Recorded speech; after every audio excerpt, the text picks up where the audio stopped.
बोलो सांचे दरबार की जय। बोलो सतिया जोता वाली माता तेरी सदा ही जय जयकार।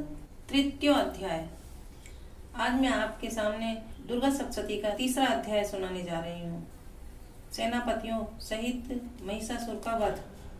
जगदम्बा के श्री अंगों की कांति उदयकाल के सहस्त्रों सूर्यों के समान है। वे लाल रंग की रेशमी साड़ी पहने हुए हैं। उनके गले में मुंडमाला शोभा पा रही है। दोनों स्तनों पर रक्त चंदन का लेप लगा है। वे अपने कर कमलों में जप मालिका, विद्या और अभय तथा वर नामक मुद्राएं धारण किए हुए हैं। 3 नेत्रों से सुशोभित मुखार बिंद की बड़ी शोभा हो रही है। उनके मस्तक पर चंद्रमा के साथ ही रत्नमय मुकुट बंधा है तथा वे कमल के आसन पर विराजमान है। ऐसी देवी को मैं भक्ति पूर्वक प्रणाम करता हूँ। ऋषि कहते हैं, दैत्यों की सेना को इस प्रकार तहस नहस होते देख महादैत्य सेनापति चिक्षुर क्रोध में भरकर अंबिका देवी से युद्ध करने के लिए आगे बढ़ा।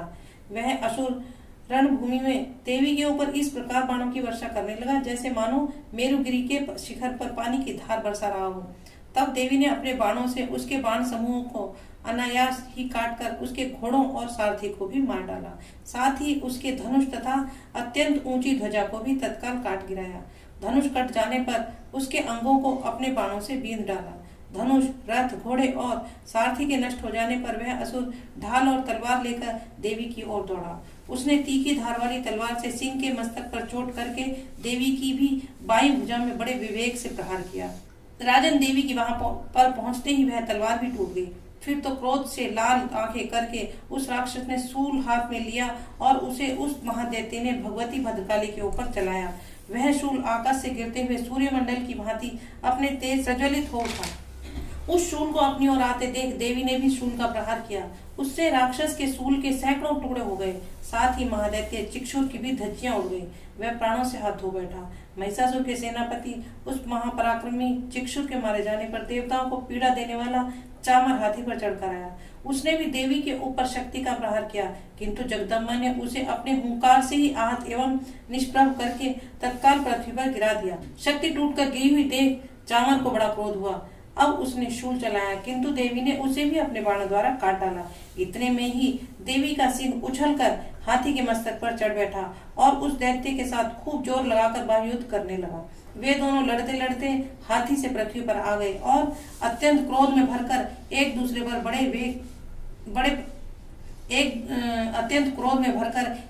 पर बड़े भयंकर प्रहार करते हुए लड़ने लगे। तदंतर सिंह बड़े वेग से आकाश की ओर उछला और उधर से गिरते समय उसने अपने पंजों की मार से चामर का सिर धड़ से अलग कर दिया। इसी प्रकार उदग्र भी शिला और वृक्ष आदि की मार खाकर रणभूमि में देवी के हाथ से मारा गया तथा कराल भी दांतों, मुक्कों और थप्पड़ों की चोट से धराशायी हो गया। क्रोध में भरी हुई देवी ने गदा की चोट से उद्यत का कचूमर निकाल डाला। भिंदीपाल से वाशकल को तथा बाणों से ताम्र और अंधक को मौत के घाट उतार दिया। 3 नेत्रों वाली परमेश्वरी ने त्रिशूल से उग्रास्य, उग्रवीर्य तथा महाहनु नामक दैत्यों को मार डाला। तलवार की चोट से विडाल के मस्तक को धड़ से काट गिराया। दुर्धुर और दुर्मुख इन दोनों को भी अपने बाणों से यमलोक भेज दिया। इस प्रकार अपनी सेना का संहार होता देख महिषासुर ने भैंसे का रूप धारण करके देवी के गणों को त्रास देना आरंभ किया। किन्हीं को थूथुन से मारकर, किन्हीं के ऊपर खुरों का प्रहार करके, किन्हीं को पूंछ से चोट पहुंचाकर, खुद को सींगों से विदीर्ण करके, कुछ गणों को वेग से, किन्हीं को सिंहनाद से, कुछ को चक्कर देकर और कुछ को निश्वास वायु के झोंके से धराशायी कर दिया। इस प्रकार गणों की सेना को गिराकर वह असुर महादेवी के सिंह को मारने के लिए झपटा। इससे जगदम्बा को बड़ा क्रोध हुआ। उधर महापराक्रमी महिषासुर भी क्रोध में भरकर धरती को खुरों से खोदने लगा तथा वह अपने सींगों से ऊंचे ऊंचे पर्वतों को उठाकर फेंकने और गरजने लगा। उसके वेग से चक्कर देने के कारण पृथ्वी क्षुब्ध होकर फटने लगी। उसकी पूंछ से टकराकर समुद्र सब ओर से धरती को डुबोने लगा। हिलते हुए सिंहों के आघात से विदीर्ण होकर बादलों के टुकड़े टुकड़े हो गए। उसके श्वास की प्रचंड वायु के वेग से उड़े हुए सैकड़ों पर्वत आकाश से गिरने लगे। इस प्रकार क्रोध में भरे हुए उस महादैत्य को अपनी ओर आते देख चंडिका ने उसका वध करने के लिए महान क्रोध किया।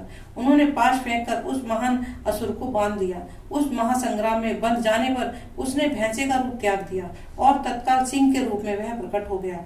उस अवस्था में जगदम्बा ज्यों ही उसका मस्तक काटने के लिए उद्यत हुई, त्यों ही वह खड़गधारी पुरुष के रूप में दिखाई देने लगा। तब देवी ने तुरंत ही बाणों की वर्षा करके ढाल और तलवार के साथ उस पुरुष को भी बींध डाला। इतने में ही वह महान गजराज के रूप में परिणित हो गया तथा अपनी सूंड से देवी के विशाल सिंह को खींचने और गरजने लगा। खींचते समय उस देवी ने तलवार से उसकी सूंड काट डाली। तब उस महादैत्य ने पुनः भैंसे का शरीर धारण कर और पहले ही की भांति चराचर प्राणियों सहित तीनों लोगों को व्याकुल करने लगा। तब क्रोध में भरी हुई जगन्माता चंडिका बारंबार उत्तम मधु का पान करने और लाल आंखें करके हंसने लगी।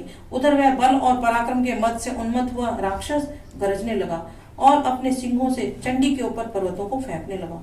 उस समय देवी अपने बाणों के समूह से उसके फेंके हुए पर्वतों को चूर्ण करती हुई बोली। बोलते समय उनका मुख मधु के मद से लाल हो रहा था और वाणी लड़खड़ा रही थी। देवी ने कहा, ओ मूढ़, मैं जब तक मधु पीती हूँ तब तक तू क्षण भर के लिए खूब गरज ले। मेरे हाथ से यही तेरी मृत्यु हो जाने पर अब शीघ्र ही देवता भी गर्जना करेंगे। ऋषि कहते हैं, यह कहकर देवी उछली और उस महादैत्य के ऊपर चढ़ गई। फिर अपने पैर से उसे दबाकर उन्होंने शूल से उसके कंठ में आघात किया। उनके पैर से दबा होने पर भी महिषासुर अपने मुख से अभी आधे शरीर से ही वह बाहर निकलने पाया था कि देवी ने अपने प्रभाव से उसे रोक दिया। आधा निकला होने पर भी वह महादैत्य देवी से युद्ध करने लगा। तब देवी ने बहुत बड़ी तलवार से उसका मस्तक काट गिराया। फिर तो हाहाकार करती हुई दैत्यों की सेना भाग खड़ी हुई तथा संपूर्ण देवता अत्यंत प्रसन्न हो गए। देवताओं ने दिव्य महर्षियों के साथ दुर्गा देवी का स्तवन किया। गंधर्वराज गाने लगे तथा अप्सराएं नृत्य करने लगी। इस प्रकार श्री मार्कंडेय पुराण में सर्वाणिक मनवंतर की कथा के अंतर्गत देवी महात्म्य में महिषासुर वध नामक तीसरा अध्याय पूरा हुआ। बोल साचे दरबार की जय। बोलो सत्या जोता वाली माता तेरी सदा ही जय।